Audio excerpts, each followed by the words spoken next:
Hey guys, it is T. Renee Smith here, author of The CEO Life, and welcome to this week's Think Like a CEO tip. Okay, so for this week, we are going to grab straight from the book on page 46 and 47, and we're going to talk about the rules of life. So guys, these are some rules that I actually just created and just looking at so many of the experiences that I've had and my clients have had over the last years. And so it's going to be 8 rules. So I'm going to go through them quickly.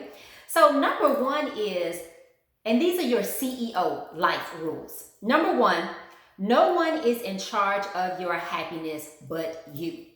So many times we play the victim and not understanding that you cannot be a victim and victorious over the same situation because we, excuse me, base or we give somebody the power to make us happy. So it's nobody's responsibility to make you happy but you. And I'm going to do a video about that later, but I just want to get you to all 8 rules. Number 2, what others think of you is none of your business. It matters what you think about yourself more than anybody else, so you have to validate your own self. Number 3, don't compare your life or where your business is with others. You have to live authentically to you. When you start comparing yourself and looking at what somebody else is doing, that may be their road that they have to take, or that may be their purpose, and that's why it's working for them, and it's not working for you because that's not what God has for you. So you have to remember, walk your own path. Number 4, make peace with your past so it doesn't hinder your present or future, and you have to forgive. And now you have to forgive yourself, and you have to also forgive others. I saw this quote and I loved it, and I'll be reposting it soon. And it basically said that some people in your life are your history, and other people in your life are your destiny. So oftentimes we are supposed to learn from situations, and a person is in our life for just a season and a reason, and we try to keep them in our lives for a lifetime. Or you may be doing something in your business that has worked extremely well in the past, but is no longer serving you, and that was just for a season. So remember, guys, you have to understand if things in your life are for a season, a reason, or a lifetime, and you have to, excuse me, if it's just for a season or reason, release it, let it go, find out the lesson that you were supposed to learn, and heal. You're only going to be able to manifest outwardly what you have healed from inwardly. Now that's a tweet right there. You are only able to manifest outwardly what you have healed from inwardly. Number 5, you are free to choose whatever action you want to take, but you are not free from the consequences.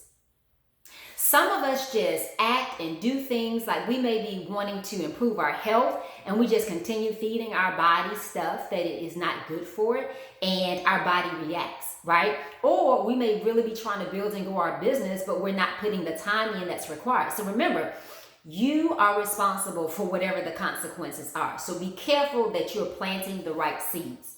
Number 6, if you don't go after what you want, you never will get it.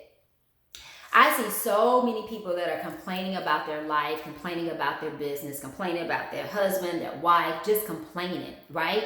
But they aren't doing anything different. So if you don't do anything different, you're going to have the same results that you've already had. And that's insanity, doing the same thing and expecting something different. So if you want something different in your life, number 1, you have to become somebody different. And then number 2, you have to do something different. All right, guys, number 7. If you do not ask, the answer is always no. And I love saying that a closed mouth never gets fed. So if you don't ask, it's no. So don't tell yourself no. Ask for what you want, go after it, and understand that no simply means next opportunity. So if you're getting a no, that is probably God's protection in telling you, baby, that is not the right path for you. Or you're dreaming and you're limiting yourself. You're dreaming small, and I have something bigger for you. And number 8, you have to want to succeed more than your fear of disappointing others or failing. So I will tell you, when I started saying yes to myself and I started putting the desires that God had for me first, people started getting mad and started getting pissed off because I no longer was catering to their needs, right?